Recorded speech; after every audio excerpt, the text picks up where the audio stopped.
Ladies and gentlemen, good evening to you all and welcome to the second Strikers Are Key draw of the season. Now I hope you're all okay with a slightly jauntier rendition of the Strikers Are Key theme tune for this evening. A little something I put together this week in recognition, in appreciation of the team's excellent start to this season. Notwithstanding this evening's gut-wrenching denouement to the game against Notts County, where I thought the players were fantastic once more, it's been a great start to the season, lest we forget what a good start against Maidenhead United with a resounding 3-0 success when we last met, followed up by two excellent away wins at Aldershot Town and then last Saturday at Weymouth. So we have 9 points from the first 4 games. Congratulations to Matt and Jason and all players. It bodes really well for the season ahead. The only thing, of course, that we're missing is our wonderful supporters. It would have been just tremendous for you all to be in the stadium today, and my goodness, we do miss you, as I'm sure you're missing the team and the players and everything to do with Sutton United. Hopefully it won't be very long before we are all back together again. I must say that I can assure you that, having spoken to the players at some length about this, that they are missing you, the fans, every bit as much as you're missing watching them. Might have got us over the line at the 11th hour today, who knows, but it won't be long, I'm sure. So keep faith, keep strong, and I'm sure we'll be back very, very soon indeed. Anyway, enough of tonight. This is all about Strikers Are Key, draw number 2. So what happened last time out? You may remember that Keith Creasy and Dave Mathers's ball number 33 was plucked from the purple velvet bag. Newly disinfected this week. There's a sweet waft of antiseptic coming up off the table here in the boardroom today. We have our 50 disinfected balls in the purple bag, our 4 keys, of which only one works in here, brand new bottle of anti-bacterial hand gel, cordian nicely polished, safe all set up, and because we've been scoring some goals and because Keith and David failed to open the safe last time round, is a rollover. Always lovely to have a rollover, ladies and gentlemen. So how much money is in the safe, I hear you say? Well, there's a £200 from the first game, which rolls over to £400 for the second one. We count £50 for Omar Bouguil's goal against Maidenhead, of course. That hasn't been won yet. £50 for Callum Keeley's goal in the same match. And a further £50 for the winner last Saturday down at Weymouth from Will Randall. So there is a total, ladies and gentlemen, of £550 virtually in the safe. But the biggest question of the evening, and I know you're all going to want answered and very quickly, is who is donning the blue jacket this evening? Well, let me not put you out of your misery too soon, because, well, we set a high bar, didn't we, last week? Dominic Feltham conducted draw number 1 with that debonair, panache, suave sophistication that we're so used to watching him on the pitch for the U's when he played for us not all that long ago.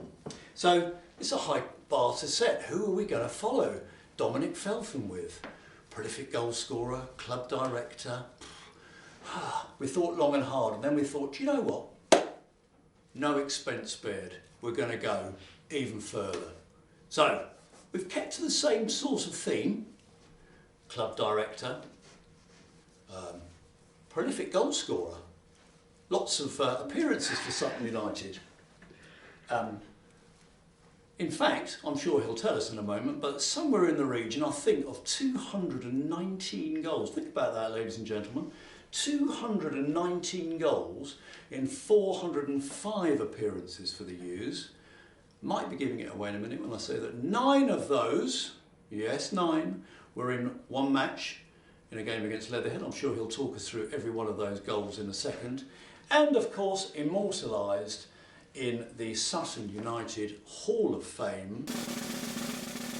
If there was a crowd present, there would be a resounding round of applause. Yeah. Ladies and gentlemen, for the one and only, it's Mickey Joyce.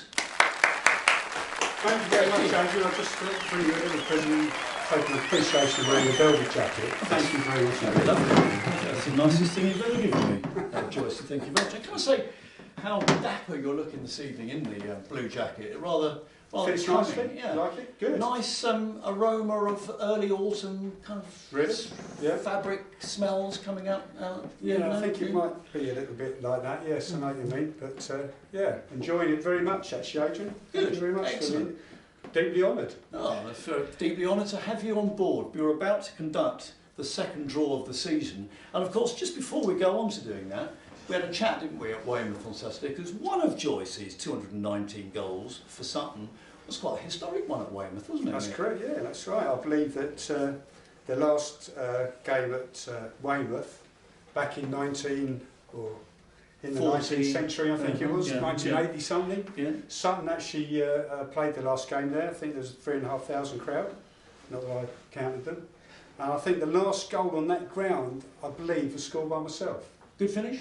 4 yards out? 5, 6? Okay, steady on. Well, it might have been. Quite a long way out then. Could have been 10 yards, one of my longer range shots. Excellent. But I think there was another fella called Tony O'Garner who scored 2 for them. Quite a well-known player in those days. Remember him well. But yeah, that's my claim to fame down in the Weymouth area. Which they remembered you, didn't they? No. Well, yeah, I did remind. I told many people I could in the stand. There was our directors, of course, 6. I think there was 10 of them. I think I missed a couple of the stewards, but I did catch a couple afterwards, so they are aware that I was the one to score that last goal there. Yeah. Yes, they did tell me that was the case. Anyway, without further ado, ladies and gentlemen, we can't keep going on about this. This isn't about Mickey Joyce's 219 games and 405 games. This is about seeing whether someone can win £550, ladies and gentlemen. But I can go on about my goals if you're interested. No, I think we'll stop there. We can. Sure. Maybe another time. Maybe another time. I'll just this is an opportunity over here. Yeah. Don't forget to take that home with you. So, this isn't your debut, of course, on the Strike as a Key Stage, is it? Because you actually conducted this in my absence once. That's right. Yes. Yeah. And I was people are still talking about it. Well, they were. I was sacked quite quickly afterwards, though, for some reason. But yeah.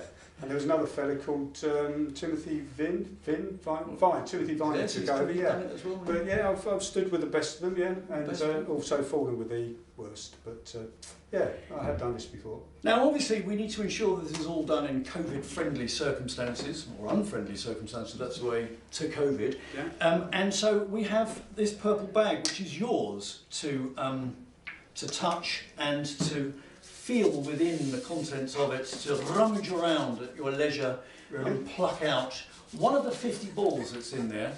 And your job is then to show to the camera exactly the number, and then we'll move on to the next stage. Can I pick it up and have a rummage, and then away you go.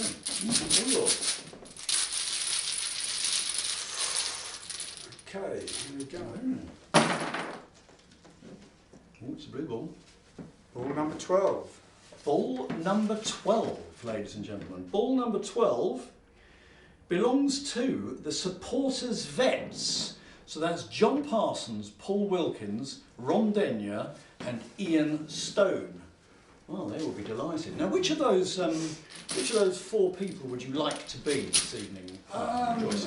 Which one can you do the best impersonation? John Parsons, Paul Wilkins, Ron Denyer or Ian Stone? The choice is yours. They're all waiting with bated breath to hear who you're going to be. John Parsons, really. John Parsons. Well, mate, John, yeah. John Parsons. Pretty good at doing the John Parsons, I think. Okay, so now, John, welcome to the stage. Lovely to have you here. Very nice to be here. Thank you. I wonder whether, John, you would just pick up the green velvet bag and have a rummage around in there, and without looking inside, there are 4 keys in there. Yeah, they're all the keys. same, but only one of them will open the safe. Okay. And you need to just pick one, and then give it a go. I'm just going to check that the safe is firmly locked, which it is. It's firmly locked. And all yours, John. Lovely to see you. Good luck. It's not my real name, but that's what you're calling me now. Yeah. Tonight, that's what we're calling you. I've now produced a key. Key, well done indeed. Yes, good. You know what to do here. You need to do that. Okay. You need to just pointy bit at the top. Okay. And then turn the key to the right and the wheel to the left. And if it's the right key, then you do it contemporaneously. Hang on, just. No, I love this bit. And then try the wheel. at the same time. Oh, at the same time? Yeah, at the same time. Oh, You've done the hard work. God, this is hard work, isn't it? And I think that you're just going to keep trying till nothing happens. No, I think you're going to make John Parsons' evening. If this would be such a slick thing, and it'd be so lovely if you're able to actually make it work in the first go. Well, let me have a little go for you, shall we? Because you were a bit like this in front of goal, weren't you? A little bit kind of fumbling around. A bit needy. Let me try. There we go. It's quite easy, isn't it? So, John Parsons has just won £550 with the rest of his syndicate, ladies and gentlemen. There's nothing in there about it. It'll be a virtual one. We should be contacting him very soon. A lovely ending to the evening. Thank you, Mick. That was so smooth. Very rarely have I seen that happen. Just without any issues whatsoever. Really? And I think that if they didn't like you before, they're going to like you now. Good. So congratulations to the supporters. No, one has to take that away and do what one does with it. Thank you very much. Well done, Mick. That was seamless, mate. Enjoyed it very much. Thank you. Indeed. So there we go, ladies and gentlemen. What a farce, right, as a key can sometimes be, and this evening is no different. Even though there's nobody present, we still manage somehow to turn it into a farrago, and this evening is no different. So, when is draw 3 going to be, and what is going to happen then? Well, who the hell knows is the long and short of this. We know when draw 3 is going to be, but quite whether we can follow Mickey Joyce's effort and rendition this evening is anybody's guess. So, in view of the fact that we were supposed to be playing Macclesfield this Saturday coming, but obviously that match has been postponed following today's sad news of their expulsion from the league. We then have some FA Cup duty to perform thereafter, and then a couple of away games. So bizarrely, you're not going to have to sit through 10 or 15 minutes of this theatre now until King's Lynn visits us, which I think is on the 14th of November. That'll be draw number 3, and we start again with the safe having £200 in it, plus any goals that we score in the interim. So, until we meet again, as the song says, please do keep supporting the team. Can I go now? You can go now, Mick. You can go now, mate. Yeah, it's socially distanced. Yeah, well done. Yeah. Okay. See you later. Lovely to see you. Bye then. Keep supporting the team. We will be back together again soon. I want to thank everybody again for their ongoing support. I know that the players are absolutely very appreciative of all the support and love that they're given in absentia, if you like, and nothing is demonstrated more by the continued ongoing support for our United We Stand 2020 initiative, which before I left the house this evening we had raised now in the region of £39,500, which is just terrific. I think there have been 454 people now contributing. It would be just wonderful if we could get all 500 badges worn out there in the local community and wherever you live. Let's get all 500 out there as a memento of how we've reacted in these really difficult times. A real United We Stand. Never has there been a better definition of how this club really is in it together. So, great start to the season, notwithstanding the disappointment of the last minute of today's game. We bounce back, we come back next time round fresher and stronger than ever. We're all in it together, I know that. Can't wait to share the time with you all. Next draw in a couple of weeks, 3 weeks' time, I think, against King's Lynn on the 14th of November. In the meantime, keep supporting, stay safe, stay strong, in it together, forever Amber. Bye for now.